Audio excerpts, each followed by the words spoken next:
بسم اللہ الرحمن الرحیم۔ السلام علیکم دوستو، دنیا بھر کی خبروں میں آج آپ سنیں گے، لیکن اس سے پہلے اگر ہو سکے تو لائک اور سبسکرائب کا بٹن ضرور دبا لیں، شکریہ۔ چینی فوج اشتعال انگیز سرگرمیوں سے باز رہے، امریکہ۔ شریف برادران کے مابین اختلافات گزرتے وقت کے ساتھ شدت اختیار کر رہے ہیں۔ روس کا امریکہ پر یوکرین جنگ میں براہ راست کردار ادا کرنے کا الزام۔ کلینک میں صفائی کا ملازم مریضوں کا علاج کرتے ہوئے گرفتار۔ روس مہنگی توانائی سے بھاری زر مبادلہ نہیں کما سکے گا، امریکہ۔ پی ٹی ایم کا تحریک انصاف کے خلاف سخت فیصلے لینے کا فیصلہ۔ بھارت میں ایمبولنس نہ ملی، بیٹے ماں کی باڈی بائیک پر لے جانے پر مجبور۔ شوگر کی ایک پراسرار بیماری۔ تو آئیے چلتے ہیں اب خبروں کی تفصیل کی جانب۔ امریکی حکومت نے چائنا کو خبردار کیا ہے کہ کسی اشتعال انگیز کارروائی سے باز رہے۔ چائنا کی دھمکیوں کا امریکہ پر کوئی اثر نہیں پڑے گا۔ امریکہ کے مطابق یہ اسپیکر نینسی پیلوسی کا اپنا ذاتی فیصلہ تھا کہ وہ تائیوان جاتی ہے یا نہیں۔ چائنا کی حکومت نے اشارہ دیا تھا کہ اگر نینسی پیلوسی نے تائیوان کا رخ کیا تو ان کے جہاز کے خلاف فوجی ایکشن لیا جا سکتا ہے۔ چین کو کسی بحران یا تنازعہ کو کھڑا کرنے کی کوئی ضرورت نہیں ہے۔ امریکی صدر جو بائیڈن اور چائنا کے صدر شی کے درمیان بھی اسی تائیوان کے موضوع پر فون کال پر بات ہوئی تھی، اور صدر شی جن پنگ نے سخت لہجہ اختیار کیا تھا اور نینسی پیلوسی چائنا کی وارننگ کو نظر انداز کرتے ہوئے تائیوان کے دارالحکومت تائپے پہنچ گئی تھی۔ گزشتہ 25 برسوں کے دوران کسی بھی اعلیٰ امریکی عہدیدار کا یہ پہلا دورہ تائیوان تھا۔ چائنا نے کہا ہے کہ نینسی پیلوسی کی تائیوان میں موجودگی امریکہ کی جانب سے بڑا اشتعال انگیز اقدام ہے۔ نینسی پیلوسی کے تائیوان پہنچنے سے چند لمحے پہلے چائنا کے سرکاری ذرائع ابلاغ نے خبر دی تھی کہ چائنا کے جدید ترین SU-35 لڑاکا طیارے آبنائے تائیوان کو عبور کر رہے ہیں۔ تاہم ان رپورٹوں میں یہ نہیں بتایا گیا کہ لڑاکے طیارے کس مخصوص علاقے کو عبور کر رہے تھے۔ چینی وزارت خارجہ امریکی سفیر کے سامنے شدید احتجاج ریکارڈ کروایا ہے، اور کہا گیا ہے کہ امریکی اقدام پر چائنا خاموش نہیں رہے گا۔ امریکی اقدام انتہائی جارحانہ نوعیت کا ہے۔ انہوں نے امریکہ کو خبردار کیا کہ امریکی اقدام کے انتہائی سنجیدہ نتائج ہوں گے۔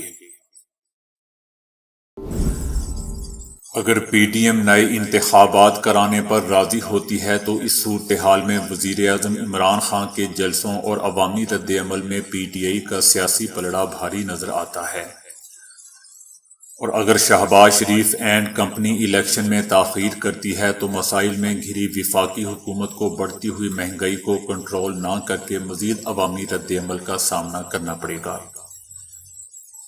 عمران خان کے خلاف تحریک عدم اعتماد کے بعد سے اب تک ملک میں سیاسی بحران کسی نہ کسی صورت میں موجود ہے۔ شہباز شریف کی قیادت میں قائم مخلوط حکومت جو بڑھتی ہوئی مہنگائی اور گرتی ہوئی معیشت کو سہارا دینے کا نعرہ لے کر اقتدار میں آئی تھی، عوام سے کیا ہوا وعدہ پورا کرنے میں نہ صرف ناکام ہوئی بلکہ مہنگائی مزید بلندی اور ملکی معیشت مزید پستی کی جانب چلی گئی ہے۔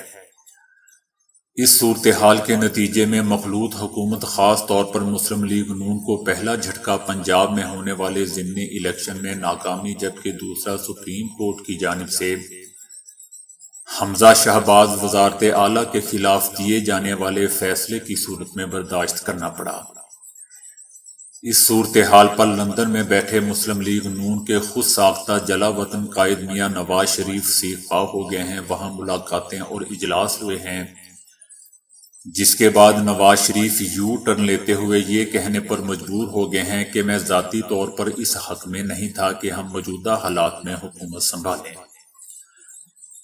میاں نواز شریف اس وقت شہباز شریف کی حکومتی کارکردگی سے سخت ناراض ہیں اور جلد انتخابات کرانے کے حق میں ہیں۔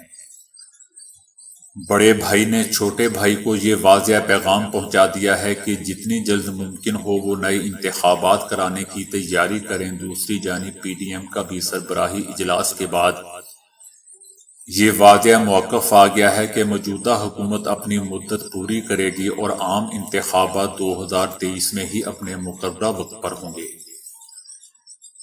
اس وقت پی ڈی ایم کے سربراہ مولوی فضل الرحمان ہیں اور وہ ہرگز نہیں چاہیں گے کہ ملک میں انتخابات قبل از وقت ہوں۔ اگر یوں کہا جائے کہ موجودہ حکومت خاص طور پر مسلم لیگ نون اپنے غلط سیاسی فیصلوں کی وجہ سے پھنس چکی ہے تو غلط نہ ہوگا، کیونکہ یہ دونوں صورتیں عمران خان اور پی ٹی آئی کے لیے آئیڈیل ہیں۔ اس وقت اطلاعات یہ بھی ہیں کہ شریف برادران کے مابین اختلافات گزرتے وقت کے ساتھ ساتھ شدت اختیار کر رہے ہیں، کیونکہ شہباز شریف اور مولوی فضل الرحمان اتنی آسانی سے اقتدار سے الگ نہیں ہونا چاہتے۔ دوسری جانب پی ٹی آئی نے پنجاب فتح کرنے کے بعد اپنی سیاسی رفتار کو مزید بڑھا دیا ہے۔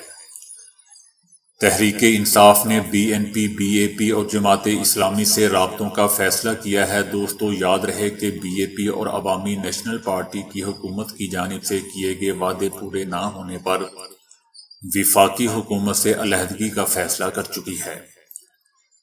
اس تمام تر صورتحال میں سب سے اہم معاملہ الیکشن کمیشن میں پی ٹی آئی کی فارن فنڈنگ کے حوالے سے کیس کا فیصلہ ہے، جو ملکی سیاسی منظرنامے میں سب سے اہم رول ادا کر سکتا ہے۔ تاہم تحریک انصاف الیکشن کمیشن پر سیاسی دباؤ ڈالنے کی بھرپور کوشش میں ہے۔ ملکی سیاست کی الجھی یہ گتھی اسی صورت سلجھ سکتی ہے کہ ملک میں سیاسی اتفاق رائے سے جلد نئے انتخابات ہوں، عوامی مینڈیٹ سے نئی حکومت آئے جسے اپوزیشن میں آنے والی جماعتیں بھی قبول کریں، تاکہ سیاسی اور معاشی بحران میں گرے ملک کو سکون کا سانس مل سکے۔ روس نے امریکہ پر یوکرین جنگ میں براہ راست ملوث ہونے کا الزام عائد کیا ہے، جبکہ امریکہ نے اس الزام کی تردید کی ہے۔ روسی وزارت دفاع نے کہا ہے کہ یوکرین کے فوجی انٹیلی جنس نے راکٹ حملوں میں امریکہ کے کردار کا ذکر کیا ہے اور یہ امریکہ اور یوکرین میں ہم آہنگی کا واضح ثبوت ہے۔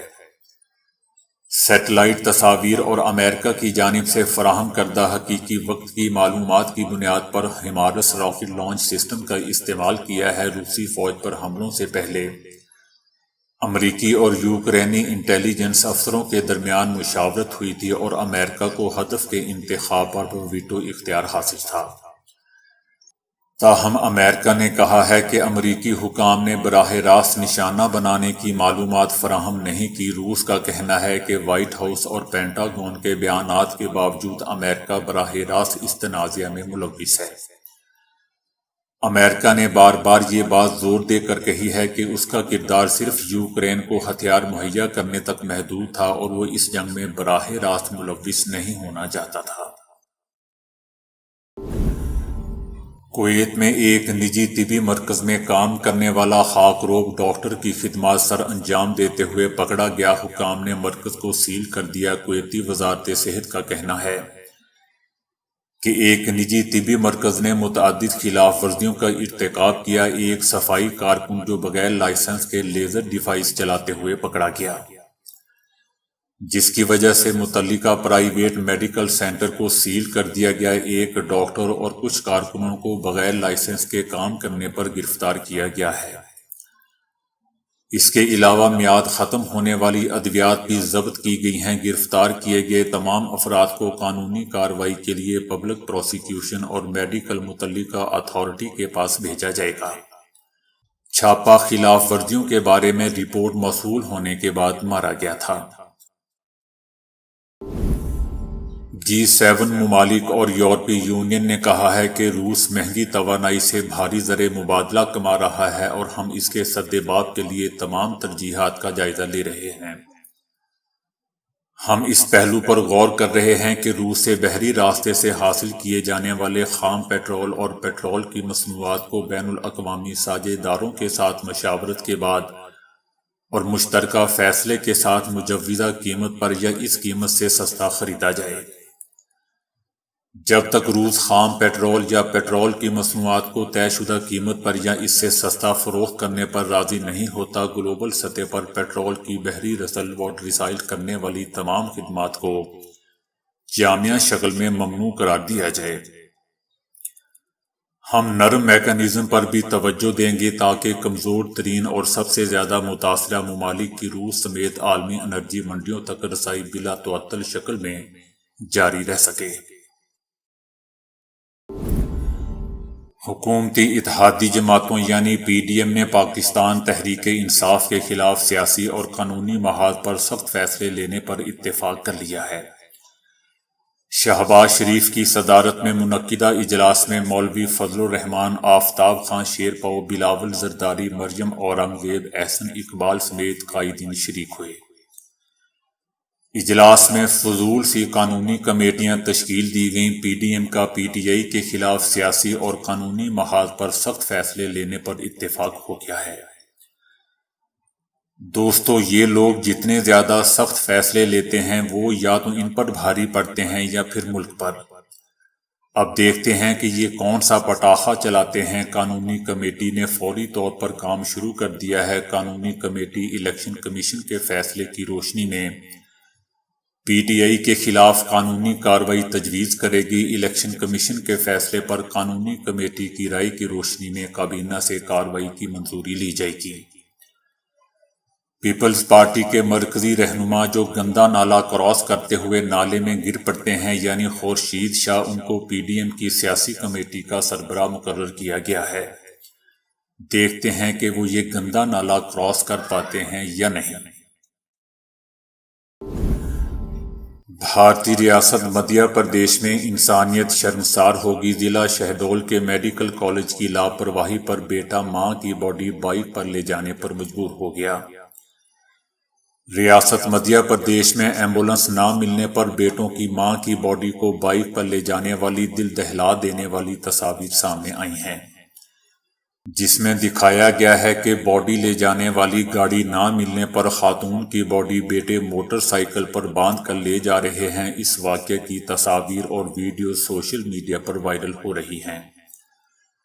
صارفین کی جانب سے انتظامیہ پر شدید تنقید کی جا رہی ہے۔ ماں کی وفات کے بعد بیٹے باڈی کے لیے میڈیکل کالج میں مارے پھرتے رہے، لیکن ہاسپٹل میں کوئی گاڑی نہ مل سکی۔ انتظامیہ کی جانب سے ایمبولینس کے لیے 5,000 روپے مانگے گئے۔ بیٹوں کے پاس اتنے پیسے نہیں تھے، جس کے باعث بیٹے ماں کو موٹر سائیکل پر لے جانے پر مجبور ہو گئے۔ انہوں نے اس حالت میں ماں کے ساتھ تقریباً 80 کلومیٹر کا سفر طے کیا۔ سائنسدانوں نے شوگر کی ایک پر اسرار قسم دریافت کی ہے جس کو ناقص غذا سے متعلقہ شوگر کے طور پر جانا جاتا ہے۔ بیماری کی اس قسم سے ایشیائی اور سہارا صحرا کے جنوب میں واقع ممالک، جس میں لاکھوں افراد متاثر ہوتے ہیں۔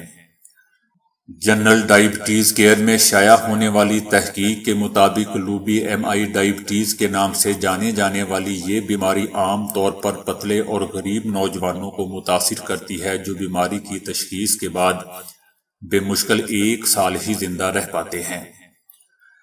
محققین کا کہنا ہے کہ انسولین کے انجیکشن عموماً ان کے کسی کام کے نہیں ہوتے اور ممکنہ طور پر کم بلڈ شوگر کی وجہ سے ان کی موت کا سبب بن جاتے ہیں۔ ان مریضوں میں ٹائپ 2 شوگر بھی ظاہر نہیں ہوتی، جس کا عام طور سے موٹاپے سے تعلق ہوتا ہے۔ یہ نایاب قسم کی بیماری تقریباً 70 سال پہلے بیان کی گئی تھی۔ محققین کا کہنا ہے کہ ڈاکٹر اس بیماری کے حوالے سے معلومات کے فقدان کی وجہ سے اس کے علاج کے متعلق غیر یقینی صورتحال میں ہیں۔ امریکہ کے Albert Einstein college of medicine میں میڈیسن کی پروفیسر ہاکنز نے ایک بیان میں کہا ہے کہ موجودہ سائنسی لٹریچر میں ناقص غذا سے متعلقہ شوگر کو سنبھالنے کے حوالے کوئی رہنمائی نہیں ملتی، جو اعلیٰ آمدنی والی اقوام میں بہت نایاب ہے، لیکن کم آمدنی والے 60 سے زائد ممالک میں یہ وجود رکھتی ہے۔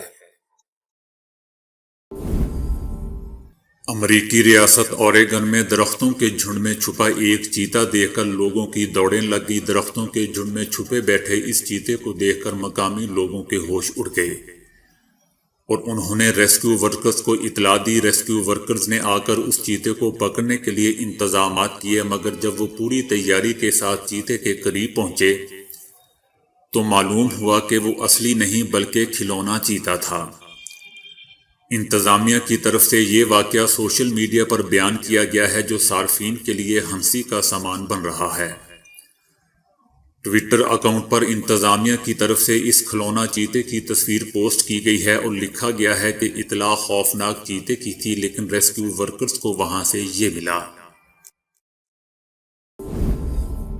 جنوبی امریکہ کے ملک ارجنٹائن میں بچپن میں پریوں کی کہانیاں پڑھنے والے ایک نوجوان نے حقیقت میں پری بننے کے لیے پلاسٹک سرجری پر کروڑوں روپے اڑا ڈالے اور اپنی شکل ہی بدلوا ڈالی۔ پلاسٹک سرجری میں 75,000 پاؤنڈ تقریباً 1,63,00,000 پاکستانی روپے خرچ کرنے والے 29 سالہ لوئس پیٹرن نامی اس نوجوان کا کہنا ہے کہ وہ بچپن سے ہی اپنے بال ڈائی کرتا تھا اور الگ قسم کا لباس پہنتا تھا۔ اس نے بتایا کہ وہ زیادہ تر وقت افسانوی کتابیں پڑھنے میں گزارتا۔ انہی افسانوی کتابوں میں شریر پری کا ایک کردار تھا جو اس کے سر پر سوار ہو گیا اور اس نے اپنی شکل اس پری جیسی بنانے کا فیصلہ کر لیا۔ اس نے اپنے کان بھی اسی شریر پری کی طرح لمبوترے بنوا رکھے ہیں۔